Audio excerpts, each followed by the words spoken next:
Good afternoon. My name is miss Sushma Lal Jangad.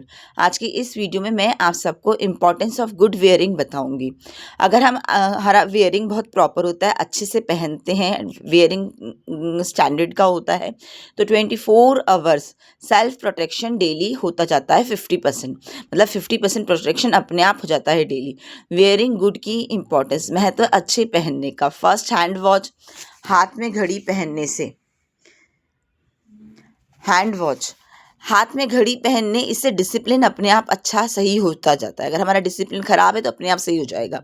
घर पे भी हाथ में घड़ी पहनने से टाइम टेबल सेल्फ सही हो जाता है, टाइम टेबल भी सेल्फ सही हो जाता है। सेकंड, सॉक्स, अंगूठे वाले जो सॉक्स होते हैं, मोजे वाले अंगूठे वाले सॉक्स, सॉक्स मोजे पहनने से पैरों में अंगूठे वाले, इससे प्रोटेक्शन सर्दी में सेल्फ करेक्ट होता जाता है, बचाव सेल्फ हो जाता है। सर्दियों में विंटर से सेल्फ बचाव हो जाता है 50%।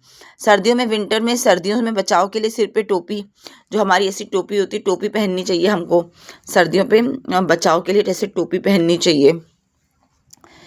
सर्दियों से बचाव के लिए सिर पे टोपी पहने। सर्दियों में स्वेटर पहनने चाहिए, ओढ़ें, शॉल ओढ़ें, स्वेटर शॉल आदि, इनसे भी हमारा क्या होता है, सेल्फ बचाव हो जाता है 50%। और जैसे गर्ल्स को, बेटियों को तो बहुत समझाना पड़ता है, बच्चियों को तो बहुत समझाना पड़ता है कि ब्रा के ऊपर समीज़ पहने। ब्रा के ऊपर समीज़ पहनने से ही, क्योंकि हम 24 वियरिंग जो होता है मैक्सिमम 24 आवर्स रहता है, इसलिए लड़कियों को बहुत समझाना पड़ता है कि ब्रा के ऊपर समीज़ पहने। इससे गर्ल्स का, लड़कियों का बचाव 50% क्या होता है, सेल्फ हो जाता है।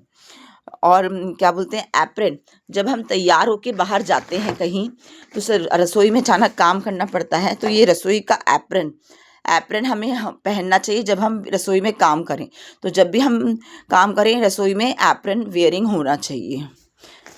और कपड़े नहाने धोने के बाद, आफ्टर बाथ, हम जो कपड़े पहने वो नीट एंड क्लीन पहनने चाहिए। इससे क्या होता है, किसी भी डिजीज़ से, बीमारी से सेल्फ प्रोटेक्शन होता जाता है हमारा डेली 50%। बाय।